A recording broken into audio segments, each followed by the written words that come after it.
and gentlemen, children of the interwebs, it's Sebastian, and me, the strong style, nerd strong style, cinephile, and Roy died? Let's geek about that for a few minutes.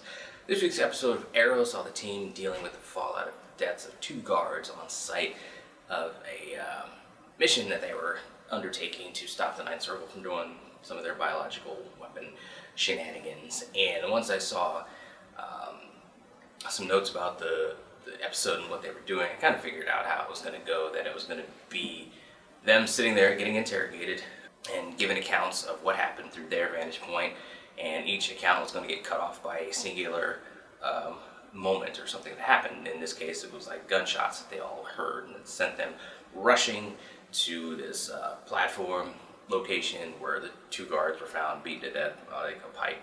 And at first I was kind of, the episode actually, the writers surprised me in one way, and did not surprise me in another way that I called a couple of videos ago when I was talking about Arrow. The way that they surprised me, at first I thought that Dinah was she was coming really down hard on the team, and it seemed to be like one of those moments where the writers just throw out some kind of plot induced stupidity from one of the team members just for the sake of drama. Like they have them on this just path for several episodes, and then they just veer off just for the sake of having some drama or whatever. So I thought that was the case with Dinah, and how she was coming down hard on the team and acting like she didn't trust them. All of a sudden, the only thing she said was to Renee that she had told him about Emiko, how bad a person, influence, whatever she was, but Renee didn't listen. Now, I actually struggled to remember an instance in a past episode when they actually had that conversation. They might have. I'm not sure. I'd have to go back and look. And I thought that was kind of weird to just throw that out there. But they were all, like I said, treated very, like she didn't trust them. The other cop of course, didn't like them since they've come on being the whole vigilante task force. Once it got to Renee, they kind of circled back around to looking like Oliver did it. And of course the guy was like, oh, we've killed before. And it seemed to actually go that way. And I thought maybe that he was trying to protect Emiko, like maybe the guards went after her and he just had no choice but to fight them off, or something to that effect. And it didn't go that way.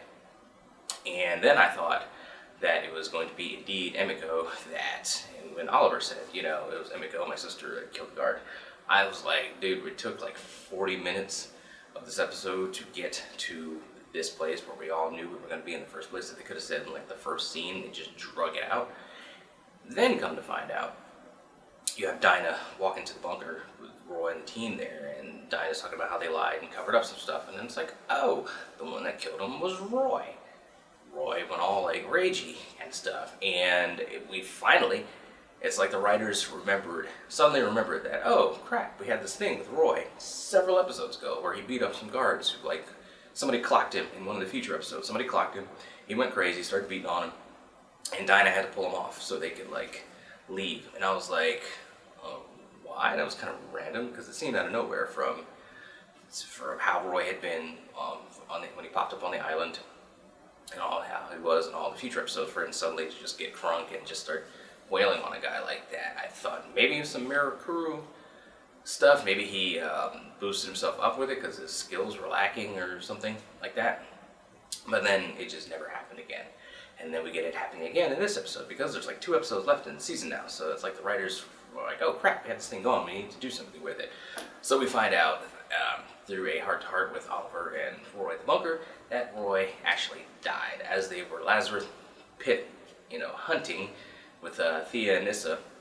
He got shot with an arrow and he died, and they threw him in the Lazareth Pit. So it was the bloodlust causing him to do what he did, that actually surprised me with that. So kudos to the writers for doing that, and I'm anxious to see where it goes in the next episode, the next 2 episodes, and in the 10 episodes of the final season of Arrow. I guess we're going to find out.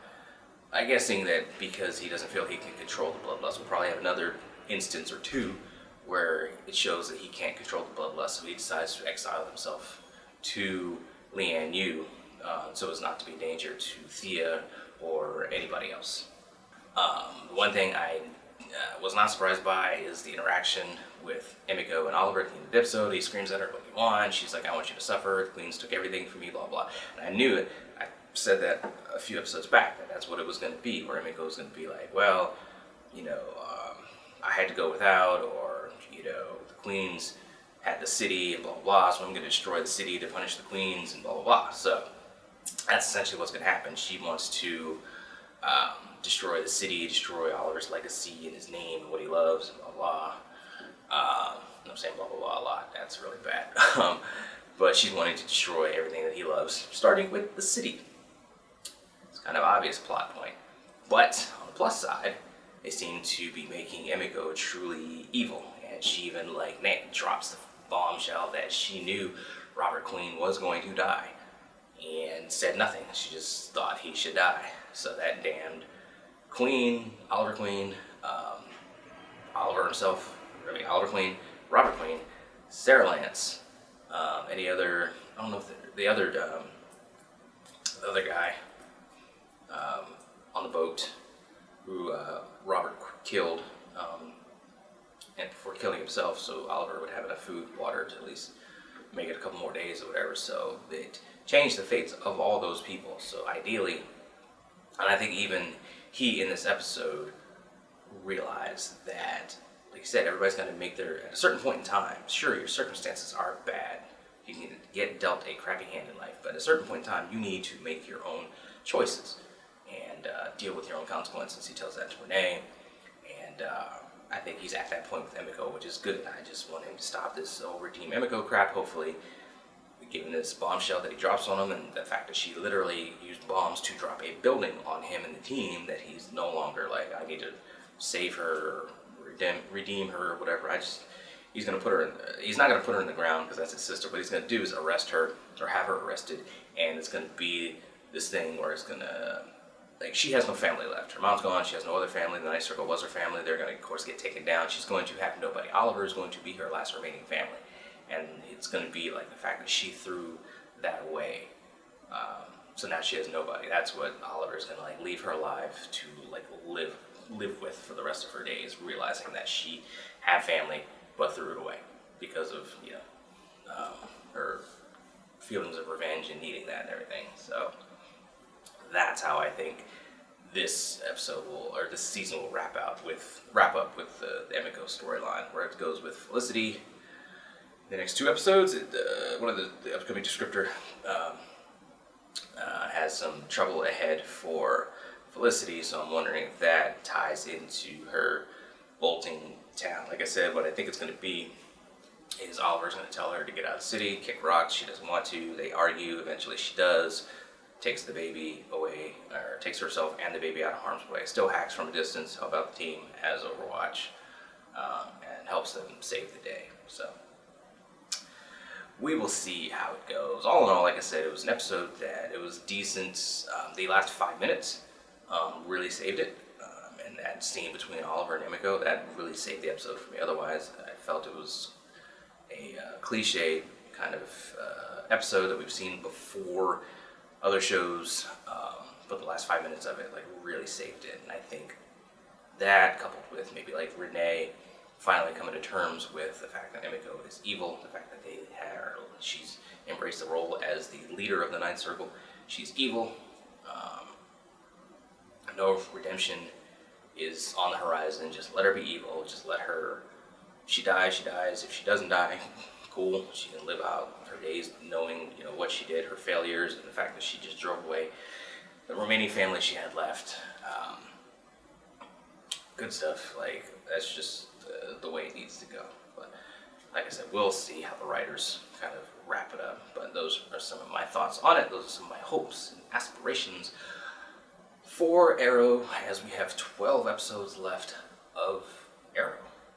So crossing my fingers that they get the Huntress, Jessica DeGao, they get her back some kind of way. I'm actually working on a custom Arrowverse Huntress action figure. I'm going to do a spotlight on some of my customs, as I'm a fledgling noob into this custom action figure craze that some people are into. some kit bashing and some painting and some, that sort of thing. I'll get on it soon enough. But working on a Huntress one. I did a Sarah Lance Arrowverse one. I'll show that off too. And I'm working on a Spartan one.